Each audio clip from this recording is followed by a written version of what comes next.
Next topic है हमारा है दंड आरेख बार डायग्राम। आपका सिलेबस में है बार डायग्राम के बारे में और इसके टाइप्स के बारे में लिखना है। आज हम लोग बार डायग्राम तो ज़रूर पढ़ रहे हैं, लेकिन इसका बेसिक कंसेप्ट जैसे हम लोग आज थोड़ा सा बताएंगे आपको कि डायग्राम या फिर जो अभी हम लोग मैप पढ़े थे, है ना, कार्टोग्राफी पढ़े थे और ये डायग्राम पढ़ रहे हैं, तो ये सारी चीज़ें का आधार क्या है, हम लोग ये सब बनाते क्यों हैं। तो हम लोग इसके बारे में भी पढ़ेंगे कि जैसे भूगोल सहित अनेक विषयों में सांख्यिकीय आंकड़ों का प्रयोग किया जाता है। भूगोल में भी होते हैं डेटा, अन्य विषय हैं जैसे इकोनॉमिक्स है आपका, है ना, हिस्ट्री है, कोई भी सब्जेक्ट हो, उन सारे चीज़ों में हमको डेटा मिलता ही मिलता है। डेटा से हम चीज़ों को बताते हैं। तो कई सांख्यिकी आंकड़ों का प्रयोग किया जाता है। इन जटिल सांख्यिकी आंकड़ों को चाक्षुष विधियों, विजुअल मेथड, हिंदी थोड़ा टफ है, विजुअल मेथड मतलब ऐसा मेथड जिससे कि हम उसको दिखा सकें, उसको पढ़ने की आवश्यकता नहीं हो, है ना। ये जितने भी जो हमारे जो सांख्यिकी आंकड़े होते हैं, इसको हम लोग कैसे विजुअल मेथड से दिखाएंगे, है ना, के द्वारा सरल रूप में अवलोकन किया जाता है। इसी जो है स्टैटिस्टिक जो डेटा होते हैं, इसको हम लोग विजुअल मेथड से दिखाते हैं। यही होता है हम लोग ज्योग्राफी में ये डायग्राम के द्वारा बनाते हैं। इससे इनकी स्मृति मस्तिष्क में अधिक समय तक बनी होती। कोई भी देखोगे फोटो ज़्यादातर हमको ज़्यादा इफेक्ट करते हैं, वो याद रहते हैं, और नंबर्स हमको उतना याद नहीं रहता है। तो ये जो सांख्यिकीय आंकड़े के विजुअल मेथड्स के 4 मुख्य विधि हैं। किन किन विधि के द्वारा जो है हम इनको दिखाते हैं सांख्यिकीय आंकड़े को। पहला है डायग्राम बनाते हैं। दूसरा है ग्राफ बनाते हैं। तीसरा है डिस्ट्रीब्यूशन मैप, वितरण मानचित्र बना के दिखाते हैं। या फिर हम लोग कार्टोग्राम के द्वारा भी हम लोग किसी भी डेटा को दिखा सकते हैं। तो आज बेसिकली हमको पढ़ना है बार डायग्राम। तो हम लोग, लेकिन हम आपको ये बता रहे हैं कि ये जो है डायग्राम तो एक है ही है हमारे इस जो सांख्यिकीय जो डेटा है उसको दिखाने के लिए। इसके अलावा और भी कई तरीके होते हैं जिससे कि हम इन आंकड़ों को दिखाते हैं इजी वे में। तो डायग्राम हम लोग पढ़ेंगे। ग्राफ को पता है, ग्राफ बना करके भी हम लोग इसको दिखाते हैं। डिस्ट्रीब्यूशन मैप में आपको ये भी पढ़ना है, डॉट मेथड है, ग्रुपलेथ है, आइसोप्लेथ है ना, इसके द्वारा भी दिखाते हैं। और कार्टोग्राम के द्वारा फ्लो चार्ट बना के भी हम लोग दिखाते हैं। अब हम लोग पढ़ेंगे डायग्राम क्या है। डायग्राम, किसी भी चीज़ का डायग्राम जब हम लोग बनाते हैं तो उसमें 3 चीज़ें होती हैं। एक तो उसकी लंबाई होती है, ऊंचाई होती है। दूसरा उसकी कितना चौड़ा है वो होता है। तीसरा उसका आयतन क्या है ना, उसका वॉल्यूम कितना है। तो 3 चीज़ें हमारी इंपॉर्टेंट होती है किसी भी डायग्राम में, तभी वो पूरी तरह से हम उसको सही तरह से प्रस्तुत कर सकते हैं। इसमें भी जो है डायग्राम के 3 भेद होते हैं। डायग्राम के भी 3 भेद हैं। 1 डायमेंशनल डायग्राम, 2 डायमेंशनल डायग्राम, और तीसरा है 3 डायमेंशनल डायग्राम, जो आजकल बहुत चला है ना। इससे ज़्यादा अच्छे से हमको अट्रैक्टिव वे में दिखता है। हम लोगों को पढ़ना है 1 डायमेंशनल डायग्राम के अंतर्गत जो है हमको आते हैं लाइन डायग्राम, बार डायग्राम और पिरामिड डायग्राम। हमको पढ़ना यही हमारे सिलेबस में है सेमेस्टर 3 में। 1 डायमेंशनल डायग्राम में भी हमको सिर्फ एक पढ़ना है बार डायग्राम के बारे में। ठीक है, तो एक समझ में आपको आ गया कि डायग्राम के माध्यम से हम किसी भी डेटा को दिखा सकते हैं इजी वे में। इस जो डायग्राम होते हैं उसमें 3 बहुत इंपॉर्टेंट चीज़ें होती हैं। कोई भी डायग्राम में ये तीनों चीज़ें, लंबाई, चौड़ाई और उसका आयतन, वॉल्यूम। तीसरा है कि इसमें भी जो बनता है कोई भी डायग्राम, उसमें भी अलग अलग डायमेंशनल डायग्राम होते हैं। 1 होते हैं, 2 होते हैं, 3 होते हैं। और अभी हम लोग जो पढ़ने जा रहे हैं जिसमें कि लाइन डायग्राम, बार डायग्राम और पिरामिड डायग्राम, ये तीनों के तीनों जो है 1 डायमेंशनल डायग्राम के अंतर्गत आता है। तो हम लोग अभी पढ़ेंगे बार डायग्राम, हमारे सिलेबस में ये है। हम आपको ये बेसिक कंसेप्ट दिए हैं ताकि शुरू से समझ में आए कि ये डायग्राम का हम यूज़ कहाँ करते हैं, क्यों करते हैं, हमको इसकी आवश्यकता क्यों है। तो ये क्यों है आवश्यकता, क्योंकि हमारे जितने भी स्टैटिस्टिकल डेटा होते हैं वो सिर्फ ज्योग्राफी ही नहीं और कई भी अलग अलग सब्जेक्ट्स में, उन सारे डेटा को हम इस डायग्राम के थ्रू बहुत अच्छे से प्रस्तुत कर सकते हैं। समझना ईजी होता है। अब जब हमको ये आंसर जब आएगा हमको लिखने के लिए आप लोग को सेमेस्टर 3 में, तो हम लोग सिर्फ बार डायग्राम के बारे में लिखेंगे। वो हम आपको समझाने के लिए उसका कंसेप्ट बता दिए हैं। तो बार डायग्राम क्या होता है, अब आप लोग इसका पढ़ेंगे। दंड आरेख में पूर्व निश्चित मापनी के अनुसार पदमाला के भिन्न भिन्न पद मूल्यों को ऊर्ध्वाधर या क्षैतिज स्तंभों के द्वारा प्रदर्शित करते हैं। थोड़ा सा हिंदी है लेकिन समझ पा रहा है। दंड आरेख मतलब बार डायग्राम जो है वो एक मापने के अनुकूल होता है। उसमें भी क्या चाहिए, हमको एक स्केल चाहिए। बिना स्केल के हम किसी भी डेटा को नहीं दिखा सकते हैं। एक स्केल हम लोग लेते हैं।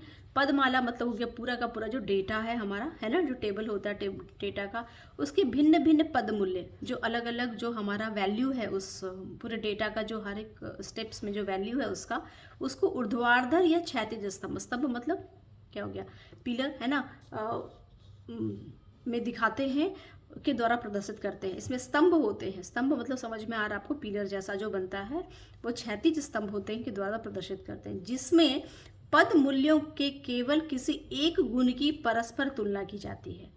इसमें क्या होता है कि जो भी आप जिस चीज़ का भी वैल्यू बता रहे हैं, जो भी जिस चीज़ का भी डेटा बता रहे हैं, वो एक ही टाइप का चीज़ होना चाहिए। जैसे पॉपुलेशन तो सिर्फ पॉपुलेशन होगा, उसके साथ में क्रॉप्स नहीं आ जाएंगे। तो एक ही क्वालिटी का, अगर क्रॉप्स है तो सिर्फ क्रॉप्स में सिर्फ, अगर है तो सिर्फ टाइप ऑफ क्रॉप्स होंगे, उसमें कुछ आयरन एंड स्टील नहीं आ जाएगा। तो किसी एक गुण के जो डेटा वाले, एक गुण का जो डेटा होता है उसकी आपस में तुलना करते हैं हम लोग। परस्पर तुलना को दर्शाया जाता है। कंपैरेटिवली हम लोग किसी चीज़ को जब दिखाना होता है तो हम लोग बार डायग्राम का इस्तेमाल करते हैं। अब इसमें क्या क्या चीज़ें होनी चाहिए बार डायग्राम के लिए, शर्तें क्या क्या हैं। एक तो जो भी पिलर है या स्तंभ है, इसकी एक मोटाई एक समान होनी चाहिए। अगर आप 4 तरह के जो क्रॉप्स का प्रोडक्शन दिखा रहे हैं, राइस है, वीट है, कॉर्न है, तो ये सारे जितने भी बनेंगे स्तंभ, है ना, पिलर, वो सबकी मोटाई, जैसे अगर 1/2 सेंटीमीटर है तो सबका 1/2 सेंटीमीटर लेंगे, 1 सेंटीमीटर सबका 1 सेंटीमीटर ही लेंगे, अलग अलग मोटाई के नहीं लेंगे। दूसरा, दंडों की मोटाई पद मूल्यों की संख्या तथा कागज के आकार के साथ आकर्षक प्रतीत हो। मतलब जो भी पद मूल्य होते हैं उसकी जो संख्या होती है वो कागज के आकार के साथ में आकर्षक प्रतीत होते हैं। तो इतनी ही संख्या होनी चाहिए। दंड समान दूरी के अंतर पर होने चाहिए। जो भी जो होते हैं हमारे जो स्तंभ है वो समान दूरी के अंतर पर होने चाहिए। दंड के रंग तथा छाया का प्रयोग होता है। उसमें क्या होना चाहिए, रंग और छाया का भी, सेट का भी हम लोग यूज़ करते हैं। दंड आरेख के मुख्य भेद हैं। कौन कौन से मुख्य भेद हैं? सरल दंड आरेख, मिश्रित दंड आरेख, बहुगुणी दंड आरेख और द्विदिशा दंड आरेख। ये 4 तरह के हमारे बार डायग्राम होते हैं। Simple bar diagram, compound bar diagram, multiple diagram, due directional bar diagram. ठीक है, ये 4 तरह के हो गए। पहला जो है वो सरल दंड आरेख हम लोग पढ़ेंगे। इसमें क्या होता है, इस आरेख के द्वारा पदमाला में दिए गए मूल्यों के किसी एक गुण को प्रदर्शित किया जाता है। किसी एक गुण को प्रदर्शित किया जाता है, ये आपको बता चुके। यदि पदमाला के सभी मूल्य एक ही समय के हों तो आरेख बनाने से पूर्व इन पद मूल्यों को आरोही या अवरोही क्रम में व्यवस्थित कर लेना चाहिए, जिससे आरेख में दंडों की ऊंचाई एक ओर से दूसरी ओर को निरंतर बढ़ती या घटती जाए।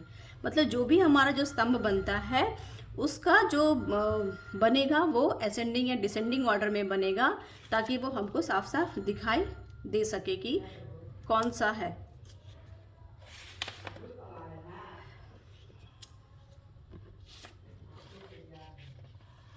दूसरा है आपका जो है वो है compound bar diagram. Compound bar diagram में क्या है कि इसमें हम लोग एक स्तंभ, एक जो बार होता है उसमें हम लोग एक साथ जो है ना, दो जैसे यहाँ पे बनाए हुए हैं हम लोग, इसमें एक बार है लेकिन इसमें 3 चीज़ों को हम लोग दिखाए हुए हैं।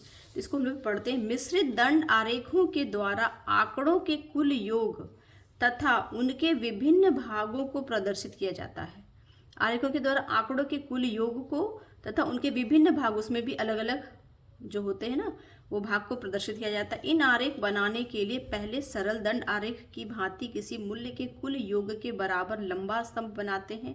इसके पश्चात इस स्तंभ को उस मूल्य के दिए हुए उप भागों में अनुपात में विभाजित करते हैं। जैसे हम लोगों ने इसमें विभाजित किया, पहले एक बनाया बार, उसके बाद उसको अलग अलग प्रोडक्शन के वेट के हिसाब से उसको हम लोग बांट देते हैं। यदि आरेख में स्तंभों की संख्या एक से अधिक है तो सभी स्तंभों में मूल्यों को उपविभागों का क्रम एक समान होना चाहिए, जिससे एक स्तंभ के खंडों की दूसरे स्तंभ के खंडों से सरलता पूर्वक तुलना की जा सके।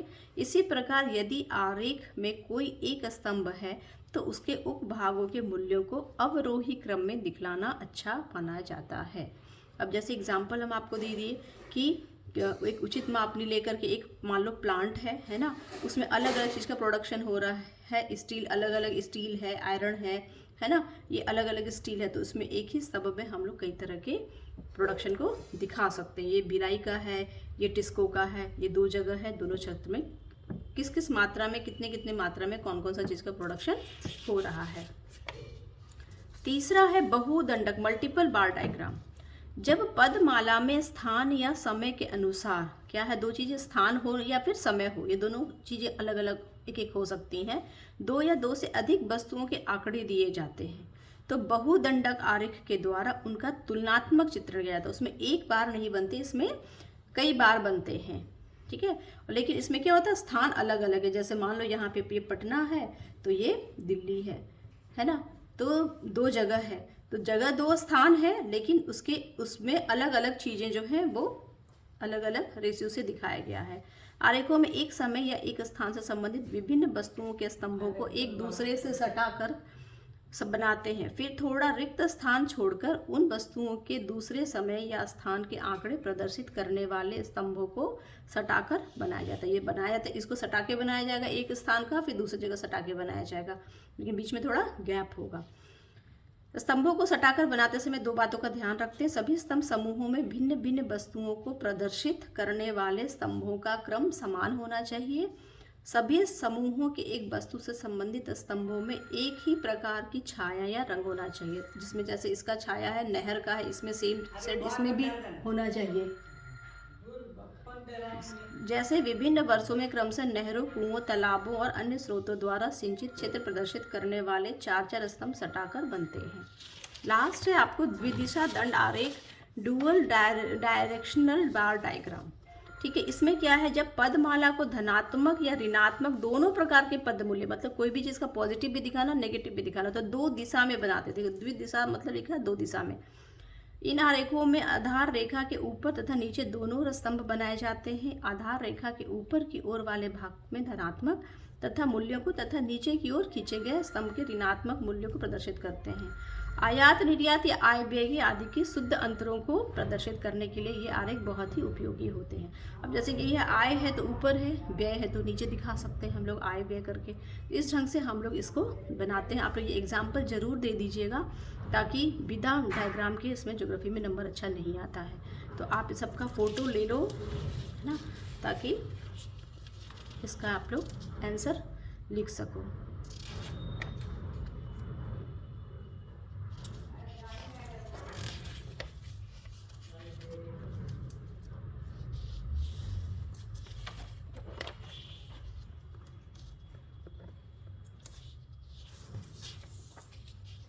Thank you.